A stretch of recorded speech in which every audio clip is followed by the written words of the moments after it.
Hi viewers, welcome to our channel. ప్రస్తుతం మనతో పాటు సీనియర్ జర్నలిస్ట్ దామ బాల సార్ వారితో మాట్లాడదాం. నమస్కారం నమస్తే సార్. వైసీపీకి శాఖల మీద శాఖలు అయితే తగులుతున్నాయి. సో నేతలంతా కూడా రాజీనామాలు చేసేస్తున్నారు. మళ్ళీ ఇప్పుడు ఆ లిస్టులో కృష్ణయ్య గారు కూడా చేరిపోయారు. ఆయన కూడా రాజీనామా చేసేసారు. మరి 11 మంది నుంచి ఇప్పటివరకు అయితే 8 మంది ఎమ్మెల్యేలకు పడిపోయారు సార్. మరి మున్ముందు చూసుకుంటే ఇంకా ఖాళీ అయిపోయే పరిస్థితే కనిపిస్తుంది. మరి దీన్ని జగన్ గారు ఏ విధంగా హ్యాండిల్ చేస్తారు, మీరేం చెప్తారు సార్? జగన్కి అనేక షాకులు అనేక వైపుల నుంచి తగులుతున్నాయి. ఈ మధ్య లడ్డూది పెద్ద షాక్ అని చెప్పచ్చు జగన్కి. దాన్ని డిఫెండ్ చేసుకోవడం చాలా కష్టంగా ఉంది. ఎందుకంటే ఇది వైడ్గా వెళ్ళిపోయింది ప్రపంచవ్యాప్తంగా. సో నమ్మేవాళ్ళు నమ్ముతారు, అబద్ధం అనుకునే వాళ్ళు అబద్ధం అనుకుంటారు. ఏదేమైనా అది కొంత డ్యామేజ్ అయింది. దాన్ని డిఫెండ్ చేసుకోవడానికి జగన్కి మనుషులు సరిపోవట్లేదు. పేరుకేమో 42 మంది మంత్రులే 42 మంది ఉన్నారు జగన్ క్యాబినెట్లో ఇంతకుముందు రెండు టర్ముల్లో. అంటే 2 సార్లు ఇచ్చాడు కదా. 42 మంది మంత్రుల్లో ఇవాళ మిగిలిన వాళ్ళు ఎవరు డిఫెండ్ చేయడానికి? 5-6 మంది కూడా మిగలలేదు. సో ఈ కాంటెక్స్లో ఇప్పుడు కొత్తగా ఇంకొక షాక్ జగన్ తగిలింది. అదేంటంటే ఆర్ కృష్ణయ్య, రేగా కృష్ణయ్య ఆయన పేరు. ఆయన బీసీ సంఘం నాయకుడు, విద్యార్థి ఉద్యమాల నుంచి ఉంటున్నారు. ఏకైక సుదీర్ఘకాలం పాటు ఉన్న ఏకైక బీసీ నాయకుడిగా ఆయన చెప్పుకోవచ్చు. ఆయనకు పిలిచి మరీ జగన్ గమ్మ అదేదంటారు కదా, పిలిచి పిల్లనిస్తే కులం తక్కువ అన్నాడని సామెత ఉంది, పాత సామెత. అలాగే ఈయన గమ్మ నుండి ఆయన్ని పిలిచి మరీ ఇతనికి రాజ్యసభ ఇచ్చాడు 2 ఏళ్లకు ముందు. ఇప్పుడు అతను జగన్కి ఏమి చెప్పకుండా ఏం చేయకుండా రాజీనామా చేసేసాడు. నిన్న వెళ్ళి జగదీప్ ధన్ఖడ్ రాజ్యసభ చైర్మన్ ఆయనకి రాజీనామా సమర్పించాడు. దాని తర్వాత ప్రెస్ క్లబ్లో మీటింగ్లో మాట్లాడాడు. సో తాను చెప్తున్న కారణమైతే నేను బీసీ ఉద్యమాల కోసం పనిచేయడం కోసమే రాజీనామా చేశానన్నాడు. మరి కొత్తగా బీసీ ఉద్యమాలు చేయాలి ఎప్పటి నుంచో చేస్తున్నాడు. కానీ ఆయన చెప్తున్నది ఏంటంటే కాంగ్రెస్ ప్రభుత్వం వచ్చి 100 రోజులు దాటినా ఇక్కడ బీసీలకు అన్యాయం జరుగుతుంది, కాబట్టి నేను రాష్ట్ర వ్యాప్తంగా బీసీ ఉద్యమాన్ని కాంగ్రెస్కు వ్యతిరేకంగా నిర్మిస్తాను అనేది ఆయన అజెండాగా ప్రకటించాడు. నిన్న అనేక మంది బీసీ నాయకులతో కలిసి ఆయన సమావేశం నిర్వహించాడు.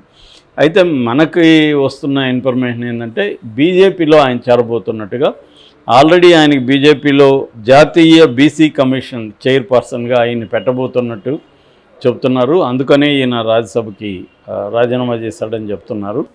సో తనకు ఆ పదవి వస్తుంది, ప్లస్ ఇక్కడ కూడా బీజేపీలో ఇంపార్టెంట్ అవుతాడు. సో బీజేపీ స్ట్రాటజీ ఏంటంటే తెలంగాణలో ఆల్రెడీ వాళ్ళు బీసీ ముఖ్యమంత్రి అని కూడా ప్రకటించారు గతంలో.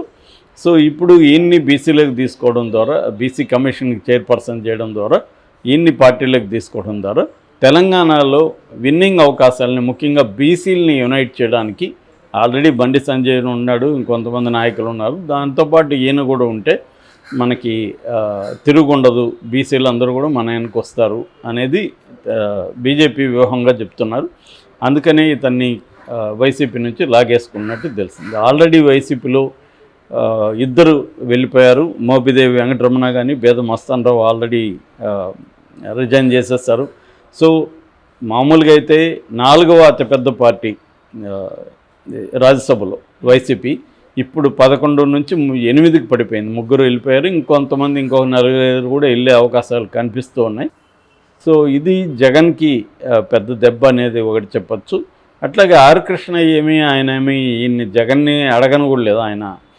ఆయనే బీసీ కోట కింద ఇతనికి ఇచ్చాడు. పైగా ఇతను తెలంగాణ వ్యక్తి. మరి జగన్ చేసిన అనేక తప్పిదాల్లో ఇదొకటి అని చెప్తారు. గతంలో చంద్రబాబు కూడా కృష్ణయ్యని యాక్చువల్ 2014లో ఈయన తెలుగుదేశంలో చేరాడు కృష్ణయ్య. అప్పుడు చంద్రబాబు కూడా నేను గెలిస్తే ముఖ్యమంత్రి, తెలంగాణ ముఖ్యమంత్రి ఆర్ కృష్ణయ్యని కూడా ప్రకటించాడు అప్పుడు. సో అలాగా ఇప్పుడు అట్లాంటి వ్యక్తిని, తెలుగుదేశంలో స్ట్రాంగ్గా ఉన్న వ్యక్తిని ఇతను మళ్ళీ పిలిచి ఇతను ఇచ్చాడు. సో ఓవరాల్గా ఏంటంటే జగన్ ఒక సోషల్ ఇంజనీరింగ్ ఏదైతే అనుకున్నాడో అది దారుణంగా ఫెయిల్ అయింది. అంటే నా బీసీలు, నా ఎస్సీలు, నా మైనార్టీలు ఇలా మాట్లాడుతూ చేశాడు. వాళ్ళు ఇవాళ ఇతని వైపు లేరు. హరికృష్ణ ఇలాంటి వాళ్ళు ఉండరు. ఏంటంటే ఇవాళ ఎవరు కూడా నాకు ఇది మేలు చేశాడు కాబట్టి నేను వాళ్ళతో ఉండాలన్న ఫిలాసఫీ ఎవరికి లేదు. అంటే పాస్ట్ అనేది ఇవాళ క్రైటీరియా కాదు, ప్రజెంటు ఫ్యూచరే క్రైటీరియా ఎవరికైనా. అంటే ప్రజెంట్లో నాకేంటి, ఫ్యూచర్లో నాకేంటి, ఈ రెండే ఉంటున్నాయి తప్ప పాస్ట్లో నాకు ఇది చేశాడు కాబట్టి నేను ఇతనితో లాయల్గా ఉండాలా అనే పార్టీ లాయల్టీ అనేది పోయేసింది. నేను చాలాసార్లు చెప్తుంటాను, మీన్స్ అండ్ ఎండ్ అనే కాన్సెప్ట్ ఉంటాయి. అంటే ఎండ్ అంటే లక్ష్యము, మీన్స్ అంటే ఆ లక్ష్యాన్ని చేరుకునే మార్గం. సో మామూలుగా గాంధీయన్ ఫిలాసఫీ ఏంటంటే మీన్స్ బాగుండాలి, ఎండ్ బాగుండాలి.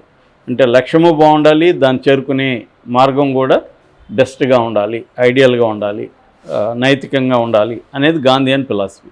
అదే మేకివెల్లీ అనే ఒక రాజనీతి శాస్త్రవేత్త కావచ్చు, రాజనీతిజ్ఞుడు కావచ్చు, అతని థియరీ ఏంటంటే ఎండ్ మనకి అనుకూలంగా ఉంటే, గోల్ మనకు అనుకూలంగా ఉంటే దాన్ని రీచ్ అవ్వడానికి ఏ మార్గం అయినా ఒకటే అనేది దాదాపు ఇప్పుడు మనకి ఇండియాలో అన్ని రాజకీయ పార్టీలు ఇదే అమలు చేస్తున్నాయి. సో లక్ష్యాన్ని చేరుకోవాలి, ఒక లక్ష్యం ఉంటుంది వీళ్ళకి. ఆ లక్ష్యం పెద్ద పదవి కావచ్చు, లేకపోతే తన గ్రోత్ కావచ్చు, డబ్బు సంపాదించడం కావచ్చు, ఏమైనా కావచ్చు. ఆ లక్ష్యాన్ని చేరుకోవడానికి ఎట్లయినా వెళ్ళొచ్చు, ఏ మార్గంలో. అది మంచి మార్గంగా ఉండాలనేది ఏమి లేదు. ఇది ఇప్పుడు అందరూ రాజకీయ నాయకులు చేసేదే. కాబట్టి ఎందుకంటే ఇంతకుముందు పార్టీ లాయల్టీ అనేది ఉండేది. కాంగ్రెస్ వాదిగా చనిపోవాలి, కాంగ్రెస్ అని, లేదా బీజేపీ అనో, కమ్యూనిస్ట్ అనో, ఇట్లా పార్టీలకు సంబంధించి ఒక సిద్ధాంతం ఉండేది. వాళ్ళకు కూడా పనిచేసే వాళ్ళకి కూడా పార్టీల పట్ల లాయల్టీ, విశ్వాసం ఉండేది, నిబద్ధత ఉండేది. ఇవాళ పార్టీలకు కూడా ఏ పార్టీకి ఐడియాలజీ లేదు. అందరి ఐడియాలజీ ఒకటే, అధికారమే ఐడియాలజీ. పార్టీలకి లేనప్పుడు పార్టీలో పనిచేసే వ్యక్తులకి మోరల్స్ ఉండాలని ఎలా అనుకుంటారు? ఎవరికి లేవు. సో అందుకని ఇప్పుడు ప్రతి పార్టీ అధికారంలో ఉన్నప్పుడు వ్యక్తుల్ని క్యారెట్ అండ్ స్టిక్ పాలసీ అమలు చేస్తుంది. అంటే వాళ్ళకి డబ్బులు ఆశ చూపించడం, లేదా వాళ్ళని కొయర్సివ్ పాలిటిక్స్ అంటారు. అంటే భయపెట్టడం, వాళ్ళని ఇబ్బందులకు గురి చేయడం, దాని ద్వారా వాళ్ళు తమ పార్టీలో చేరే విధంగా చేసుకోవడం. ఇది అందరూ చేసే పని. అట్లాగే అధికారంలో లేనప్పుడు ఈ బాధలంతా ఎందుకు పడాలి? మనం ఒక 5 ఏళ్ళ వరకు షెల్టర్గా వాడుకుందాం, దాని తర్వాత అప్పుడు ఆలోచించి ఎవరు అధికారంలోకి వస్తారనే దాన్ని బట్టి మళ్ళీ జంప్ అయిపోవచ్చు అన్న పరిస్థితి ఇవాళ అందరితో ఉంది. అందుకని ఇవాళ పార్టీని నిర్మించి పార్టీని నడపడం అనేది చాలా కష్టమైన పని పొలిటికల్ లీడర్లకి. జగన్కి కూడా ఇప్పుడు తన లైఫ్లోనే అత్యంత దారుణమైన పరిస్థితి పార్టీ పరంగా ఎదుర్కొంటున్నాడు. ఇప్పుడు లేటెస్ట్ దెబ్బ జగన్కి పడింది ఈ రూపంలో. జగన్కి మేబీ ఇవన్నీ ముందే ఐడియా ఉండొచ్చు, ఎవరెవరు జంప్ అవుతారో తనకి తెలియకుండా ఏమి ఉండకపోవచ్చు. బట్ జగన్ అత్యంత బలహీనమైన పరిస్థితిలో ఇప్పుడు ఉన్నట్టుగా కనబడుతుంది. అంటే సరిగ్గా డిఫెండ్ కూడా చేసుకోలేని పరిస్థితిలో జగన్ ఉన్నట్టుగా కనబడుతుంది. మామూలుగా అయితే జగన్ అఫెన్సివ్ పాలిటిక్స్ అంటారు. ఎప్పుడు కూడా అఫెన్సివ్ గేమ్, డిఫెన్సివ్ గేమ్ అని ఉంటుంది. మన క్రికెట్లో కూడా కనబడుతుంది. ఎనీ గేమ్లో అయినా, రాజకీయాల్లో అయినా, యుద్ధంలో అయినా అఫెన్సివ్, డిఫెన్సివ్ అని ఉంటాయి. అఫెన్సివ్ అంటే దూకుడుగా ముందుకెళ్ళడం, డిఫెన్సివ్ అంటే మనల్ని మనం శత్రువుల నుంచి కాపాడుకుంటూ ఉండడం. సో జగన్ మామూలుగా అయితే తన అఫెన్సివ్ గేమ్ ఆడడమే ఎక్కువగా ఉంటుంది. చంద్రబాబు ఎక్కువసార్లు డిఫెన్సివ్ గేమ్ ఆడుతుంటాడు. కానీ ఇప్పుడు రివర్స్లో చంద్రబాబు అఫెన్సివ్లోకి వెళ్ళిపోయాడు, జగన్ డిఫెన్సివ్లోకి వెళ్ళిపోయాడు. ఆ డిఫెన్సివ్ గేమ్ కూడా సరిగ్గా ఆడలేదు. ఎందుకు ఆడలేదంటే ఎప్పుడైనా అధికారంలో ఉన్నప్పుడు మనకి సపోర్ట్ సిస్టమ్స్ని బిల్డ్ చేసుకోవాలి. సపోర్ట్ సిస్టమ్స్ ఏవేవి ఉంటాయి? ఒకటి కులానికి సంబంధించిన బలమైన ఆర్థికంగా కావచ్చు, మనుషుల పరంగా కావచ్చు, బలమైన నాయకుల్ని నువ్వు పెంచి నీ వైపు లాయల్గా పెట్టుకోవాలి. 2 మీడియాని చాలా స్ట్రాంగ్గా నిర్మించుకోవాలి. 3వది పార్టీ స్ట్రక్చర్ని బాగా డెవలప్ చేసుకోవాలి. పార్టీ కార్యకర్తల్ని నువ్వు లాయల్గా ఉంచుకునేట్టుగా చేసుకోవాలి. ఇక 4వది వ్యవస్థల్ని మేనేజ్ చేసుకోవాలి. అంటే నువ్వు ఓడిపోయినా కూడా నీ మనుషులు వ్యవస్థల్లో స్ట్రాంగ్గా ఉండేట్టుగా ముందుగానే చూసుకోవాలి. ఇది చంద్రబాబు కావచ్చు, మోడీ కావచ్చు, ఇలాంటి రాజకీయ నాయకులు బ్రహ్మాండంగా, మన తెలుగు రాష్ట్రాల్లో చంద్రబాబుని ఈ 4 విషయాల్లో మించిన వాళ్ళు. అతనికి కులము స్ట్రాంగ్గా ఉంది, అతనికి వ్యవస్థలలో పట్టుంది, అతనికి మీడియా స్ట్రాంగ్గా ఉంది, అతనికి పార్టీ స్ట్రాంగ్గా ఉంది. ఈ 4 అంశాల్లో చంద్రబాబు వెరీ వెరీ స్ట్రాంగ్. అందుకనే ఆయన ప్రతిపక్షంలో ఉన్నప్పుడు కూడా జగన్ని ముప్పు తిప్పలు పెట్టగలిగాడు. సో దీనికి కారణం ఏమంటే 4 వ్యవస్థలు చంద్రబాబు స్ట్రాంగ్గా ఉన్నాయి, జగన్కి అవి లేవు. అక్కడ బలహీనంగా ఉన్నాడు. సో ఇప్పుడు మరింత బలహీన పడిపోయాడు.